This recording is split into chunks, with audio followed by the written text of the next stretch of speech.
chantier en site occupé, ça ne s'aborde pas du tout comme un chantier de grosses œuvres par exemple, où on n'attend pas que de la technique.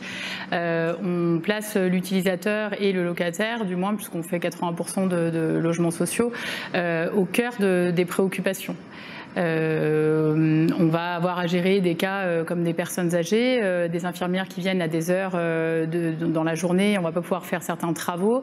On a parfois des petits logements type T1, T1 bis où finalement l'alcôve fait chambre, mais il y a une seule pièce pour tout le logement et on va faire de l'isolation par l'intérieur. Donc le locataire va forcément cohabiter avec l'ouvrier. Donc c'est difficile pour l'ouvrier parce qu'il doit faire des travaux avec un micro-ondes, une télé, une mamie dans son fauteuil. Et puis finalement, le locataire, c'est dur aussi pour lui parce qu'on rentre dans son intimité et ça devient quelque chose d'insurmontable ou de très compliqué.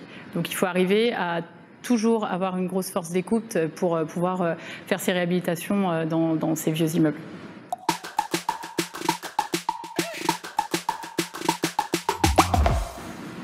Alors le personnel avec qui on travaille, forcément, est sensibilisé à ça. Donc ça peut être dans nos équipes travaux déjà à la base. Ce sont des ingénieurs travaux de formation pour les 3/4 du personnel.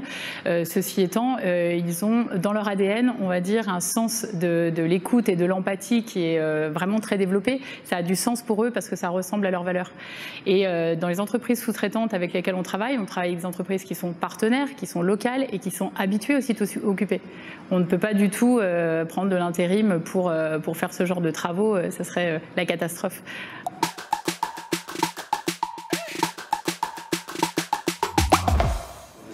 Alors, le conducteur de travaux est le même de l'origine du chantier jusqu'à la fin, même qu'on appelle la GPA, la garantie de parfait achèvement des travaux. Donc c'est même au-delà de la livraison finalement du chantier.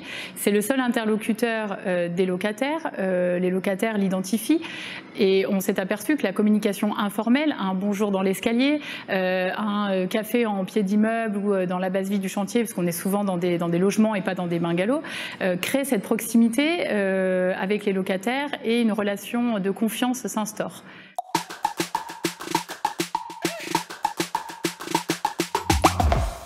Si on n'anticipe pas et si déjà sur le papier, théoriquement, tout ne fonctionne pas comme dans des rouages, on n'y arrivera pas. C'est-à-dire qu'on n'aura plus de place dans notre planning pour des aléas. Or, on doit faire de la place aux aléas parce que chaque jour, il va se passer quelque chose de nouveau.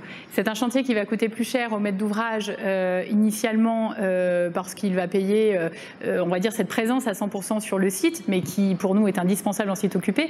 Et au final, avec les retours d'expérience qu'on a fait avec certains maîtres d'ouvrage, ça lui coûte bien moins cher que des dépôts de bilan d'entreprises en état séparé, un pilote qui vient une fois par semaine ou 2 fois, quelqu'un qui finalement est joignable sur un téléphone mais pas vraiment disponible physiquement. Et toutes ces petites choses font que derrière, nous, on gagne en efficacité, en proximité et en délai de chantier. On arrive à rassurer le client, on arrive à rassurer le locataire. Voilà, vraiment tout le monde est gagnant. C'est une équipe qui gagne.